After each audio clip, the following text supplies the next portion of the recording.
মাঝে মাঝে একদমই রান্না বান্না করতে ইচ্ছে করে না, আবার খেতেও ইচ্ছে করে না।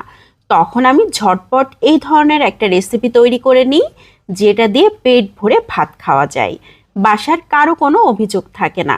প্রথমেই আমি এখানে নিয়ে নিয়েছি হচ্ছে ঝিঙে।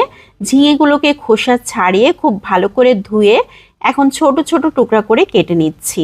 ঝিঙে থেকে কিন্তু প্রচুর পরিমাণে পানি বের হয়, এজন্য ঝিঙে আগে থেকে খোসা ছাড়িয়ে খুব ভালো করে ধুয়ে কিছুক্ষণ রেখে দিলে পানি ঝরে যায়, তখন আর খুব বেশি পানি বের হয় না। একটা রান্নার প্যানে নিয়ে নিয়েছি কিছুটা পরিমাণ রসুন কুচি, পেঁয়াজ কুচি, কয়েকটা কাঁচামরিচ দিয়ে দিয়েছি। শুকনা মরিচ ফালি করে বিচি ফেলে ভিজিয়ে রেখেছিলাম, সেই শুকনা মরিচ দিয়ে দিয়েছি 4-5টার মতো। কোয়াটার চা চামচ করে লবণ হলুদ দিয়ে দিয়েছি। সামান্য একটু পানি দিলাম 2-3 ফোঁটার মতো। এখন ঢাকনা দিয়ে ঢেকে রান্না করে নিয়েছি 5-6 মিনিট। ঝিঙে থেকে অনেকটাই পানি বের হয়েছে।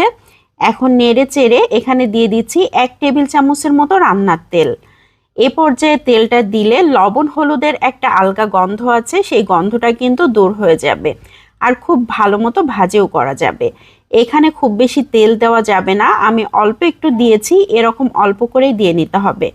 খুব ভালো করে শুকনা শুকনা করে নিয়ে একটা সাইডে রেখে দিয়েছিলাম কিছুক্ষণ ঠান্ডা হবার জন্য। এখন একটা পিশনির উপর নিয়ে নিয়েছি, এখন খুব ভালো করে ম্যাশ করে নিচ্ছি। কেউ চাইলে এখানে ভাজা শুকনো মরিচও ব্যবহার করতে পারেন, আমি আর কোনো ধরনের মরিচ ব্যবহার করব না, কারণ শুকনো মরিচ ফালি করে বিচি ফেলে অনেকগুলো ব্যবহার করেছি, এই জন্য কিন্তু টেস্টটা একটু অন্যরকম আসবে। কিছুটা পরিমাণ কাঁচা পেঁয়াজ কুচি দিয়ে দিয়েছি, লবণ দিলাম সামান্য একটু, 1 টেবিল চামচের মতো দিয়ে দিয়েছি সরিষার তেল। আবারও খুব ভালো করে ম্যাশ করে নিচ্ছি। হাতের কাছে যদি ধনিয়া পাতা থাকে অবশ্যই দিবেন, আমার হাতের কাছে নাই, এই জন্য আমি দিতে পারিনি।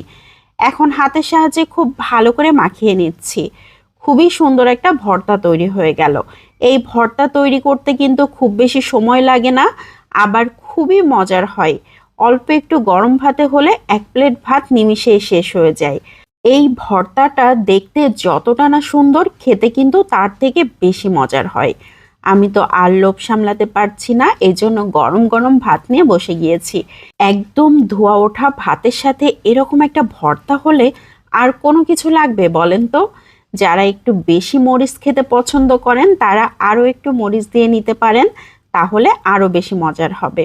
যারা সবজি খেতে পছন্দ করে না তারাও কিন্তু এই ভর্তা হলে অনেক মজা করে ভাত খাবে। তো কেমন লাগলো সবাই লাইক ও কমেন্টের মাধ্যমে জানাবেন। ভালো লাগলে বেশি বেশি করে শেয়ার করে দিতে পারেন, তাহলে অনেকেই দেখার সুযোগ পাবে।